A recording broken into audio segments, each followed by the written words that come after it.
नमस्कार साथियों। आज हम ओबीसी सर्वे के लिए जो थोड़ी जानकारी है हम लेंगे। मेरा नाम लक्ष्मण गुर्जर है, व्याख्याता राजनीति विज्ञान, राजकीय उच्च माध्यमिक विद्यालय तलादरी, ब्लॉक है कुंभलगढ़। मुझे दोस्तों सरकार की तरफ से ओबीसी सर्वे के लिए मास्टर ट्रेनर के रूप में जो है चुना गया है।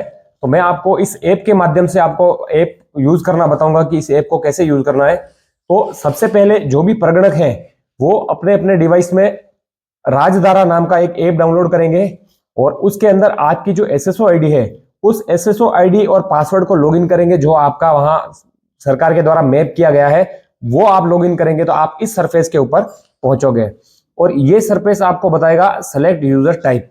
तो इसमें आपको डिपार्टमेंट और सिटीजन दो चीजें दिखाई जाएगी। तो उसमें आपको ये जो डिपार्टमेंट वाला है इसके ऊपर आपको क्लिक करना है। इसके ऊपर आप जैसे ही क्लिक करोगे तो अगला सरफेस जो है वो आपके लिए ये ऐसा डैशबोर्ड खुलेगा। फिर आपको पूछेगा कि सेलेक्ट डिपार्टमेंट, आपका डिपार्टमेंट कौन सा है। तो उसमें आपको अपना department Rajasthan state other backward classes ये जो है इस डिपार्टमेंट को आपको चूज करना है। जैसे ही आप इस डिपार्टमेंट को चूज करोगे उसके बाद आपके सामने ऐसे सेलेक्ट असेस्ट बताएगा। तो सेलेक्ट असेस्ट पे आप करोगे तो वहां पर आपके सामने आएगा ओबीसी सर्वे। तो आपको इस ओबीसी सर्वे जो है इसको आपको क्लिक करना है, इसको आपको चूज करना है। जैसे ही ओबीसी सर्वे को आप चूज करोगे उसके बाद अगला खुलेगा और अगला सेलेक्ट सर्वे नेम, सर्वे का नाम पूछेगा कि कौन सा सर्वे आपको करना है। तो वहां आपको ओबीसी सर्वे फॉर्म, ये ओबीसी सर्वे फॉर्म नाम का ऑप्शन आएगा, इसको आपको यहां से क्लिक करना है। जैसे ही आप इसको क्लिक करोगे उसके बाद फिर डैशबोर्ड पे आपके सामने आपका डिस्ट्रिक्ट पूछेगा कि आप कौन से जिले का सर्वे करना चाहते हो। तो वहां पर आपको जो है जैसे राजसमंद वाले हैं तो हमें यहां पर स्क्रॉल करके राजसमंद जो भी आएगा तो राजसमंद के ऊपर आपको इसमें क्लिक करना है। इस प्रकार आपने राजसमंद के ऊपर क्लिक किया तो डिस्ट्रिक्ट के बाद में आपको क्षेत्र पूछेंगे कि आप किस क्षेत्र का सर्वे कर रहे हो, ग्रामीण क्षेत्र का कर रहे हो या शहरी क्षेत्र का। तो ग्रामीण क्षेत्र का सर्वे करने वाले इस ग्रामीण क्षेत्र के ऊपर आप क्लिक करोगे। फिर उसके बाद फिर नया डैशबोर्ड खुलेगा और आपको वहां पर जिले का नाम पूछेगा अगेन। तो जिले का नाम आपको फिर से जो भी अपना जिला है राजसमंद जिला लाके आपको वहां पे क्लिक करना है। इस प्रकार से आपने राजसमंद जिले के ऊपर क्लिक किया। फिर आगे आपको जिले के बाद आपको पंचायत का नाम पूछेगा जो आपको फोन से टाइप करना पड़ेगा। तो आपकी पंचायत का नाम आप यहाँ पर अंग्रेजी में टाइप कर देंगे जो भी है, जैसे तलादरी है तो तलादरी, ऐसे करके आपको अपनी जो भी पंचायत है उसको टाइप करना है। पंचायत को लिखने के बाद आपको पंचायत समिति का नाम पूछेंगे। तो आपकी पंचायत समिति जो भी लगती है, जैसे अगर कुंभलगढ़ लगती है तो आपको कुंभलगढ़ अंग्रेजी में आपको यहाँ पे टाइप करना है। कुंभलगढ़ टाइप कर दिया। इसके बाद आपसे गांव का नाम पूछेंगे कि आप किस गांव की सर्वे करना चाहते हो। तो जैसे आप जिस गांव की करना चाहते हो, जैसे चारभुजा की सर्वे करना चाहते हो तो यहाँ पर आप चारभुजा लिखोगे। चारभुजा लिखा आपने। जैसे ही आपने चारभुजा लिखा उसके बाद आपके सामने नया ऑप्शन खुलेगा और परिवार का जो मुखिया होगा उस मुखिया का नाम आपको यहाँ पर पूछा जाएगा। तो आप उस परिवार का, जिस परिवार का आप सर्वे कर रहे हो उस परिवार के मुखिया का नाम आपको यहाँ पे लिखना है। जैसे कोई भी नाम है इस व्यक्ति का, ये इस परिवार का मुखिया है तो इसका नाम आपको यहाँ पे चूज करना पड़ेगा। जैसे ही आपने मुखिया का नाम चूज करा उसके बाद अगले ही आपको यहाँ पूछा जाएगा कि क्या जिस परिवार का आप सर्वे कर रहे हो वो बीपीएल में चयनित है या नहीं है, मतलब उसका नाम बीपीएल में है या नहीं है। अगर है तो हाँ कर देना, नहीं है तो ना कर देना। अगर बीपीएल में है तो हाँ और नहीं है तो नहीं। ये आपको उनसे परिवार वालों को पूछ के ये काम करना है। फिर पूछेगा कि इसके बाद कि क्या आपका परिवार खाद्य सुरक्षा में लाभार्थी है। जिस परिवार का सर्वे हो रहा है वो परिवार अगर खाद्य सुरक्षा में लाभार्थी है तो हाँ करना है और नहीं है तो ना करना है। इस प्रकार इसके बाद पूछेगा आपको अगला टैब कि परिवार में राजनीतिक प्रतिनिधित्व, क्या आपके परिवार से कोई राजनीति में खड़ा या किसी पद पर खड़ा हुआ है या रहा हुआ है। अगर राजनीति में अगर खड़ा हुआ है या प्रतिनिधित्व उसने अगर किया है तो हाँ करना है और नहीं किया है तो ना करना है आपको यहाँ। उसके बाद प्रतिनिधित्व के बाद आपको यहाँ पर मुखिया की आयु, जो भी आपने मुखिया का नाम लिखा कि जो भी आपने मुखिया का नाम लिखा उस मुखिया का आपको यहाँ पे क्या करना पड़ेगा, उसकी आयु आपको यहाँ पे लिखनी पड़ेगी कि 70 साल है, 75 साल है, 55 साल है, जो भी है। फिर उसके बाद मुखिया की आयु के बाद आप मुखिया का जो है लिंग चुनेंगे, क्या वो मुखिया पुरुष है या महिला है। तो यहाँ पर आपको ऑप्शन है कि आप मुखिया व्यक्ति को भी बना सकते हो या फिर महिला को भी बना सकते हो कि जो उस परिवार में सबसे वृद्ध कौन है वो इस परिवार का मुखिया होगा।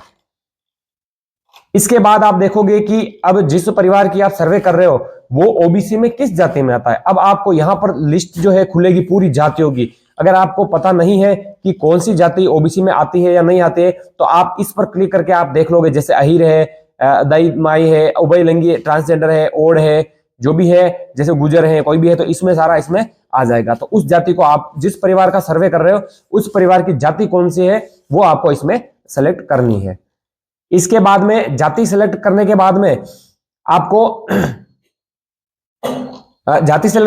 आपको मुखिया की शैक्षणिक योग्यता बतानी कि वो मुखिया जो है परिवार का वो मुखिया कहां तक पढ़ा हुआ है, उसने शिक्षा कहां तक अर्जित की हुई है। तो यहां पर आपके जो है अलग अलग ऑप्शन आएंगे, सेकेंडरी, सीनियर सेकेंडरी या प्राथमिक, कहां तक वो पढ़ा हुआ है वो आपको ऑप्शन आएगा, उसमें आप उनको पूछ के ये काम करना है।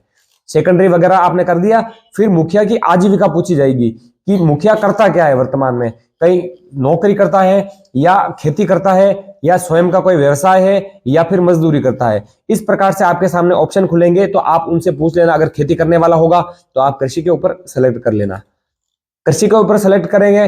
और उसके बाद अगर आपने नौकरी के ऊपर किया कि वो आदमी नौकरी करता है तो नौकरी कौन सी करता है, क्या सरकारी नौकरी करता है वो, या सरकारी करेगा तो आपको सरकारी के ऊपर क्लिक करना है, और प्राइवेट नौकरी करता है तो आपको प्राइवेट के ऊपर क्लिक करना है। इसके बाद आप जब आगे जाओगे तो उसमें आपको परिवार के सदस्यों की संख्या चुननी पड़ेगी कि एक परिवार है मुखिया, और मुखिया के अलावा आपके पास सदस्य कितने हैं, 5 सदस्य है या अधिकतम। आपको यहाँ पर जितने भी सदस्य दे रखे हो परिवार का मुखिया आपको बताता है कि हमारे परिवार में इतने सदस्य हैं, तो उन सदस्यों को आपको यहाँ से सिलेक्ट करना है।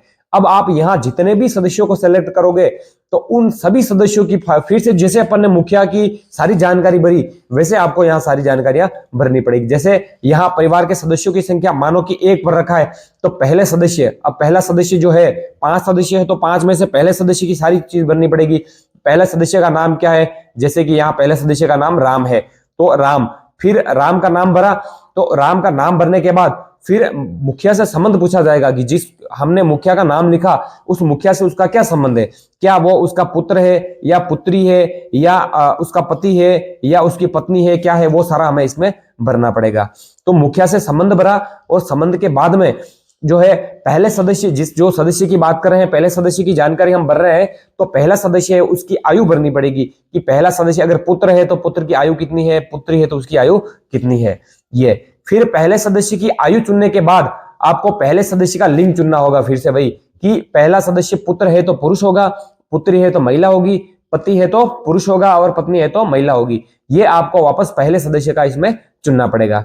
फिर पहले सदस्य जो है उसकी शैक्षणिक योग्यता आपको चुननी पड़ेगी, क्या पहला सदस्य शिक्षित है या शिक्षित नहीं है, तो क्या वो प्राथमिक या उच्च प्राथमिक कहां तक पढ़ा हुआ है, या सीनियर सेकेंडरी पढ़ा हुआ है, या उसने कॉलेज कर रखा है, स्नातक कर रखा है। ये सारी योग्यताएं आपको यहाँ पे पूछी जाएगी। स्नातकोत्तर कर रखा है या तकनीकी शिक्षा, जो भी उन्होंने पढ़ाई के अंदर डिप्लोमा कर रखा हो वो आपको इसमें पूछा जाएगा।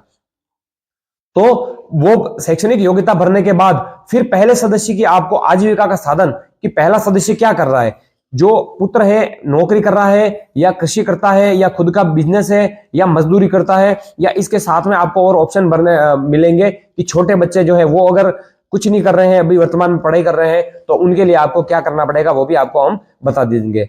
इसके बाद आप देखोगे कि नौकरी का प्रकार, अगर फिर से हमने पहले सदस्य की बात कर रहे हैं, मुखिया की बात नहीं कर रहे हैं, पहले सदस्य का अगर हमने नौकरी भरी है तो फिर से इसके भरने पड़ेगी हमें कि पहला सदस्य जो है सरकारी नौकरी करता है या प्राइवेट नौकरी इसमें करता है।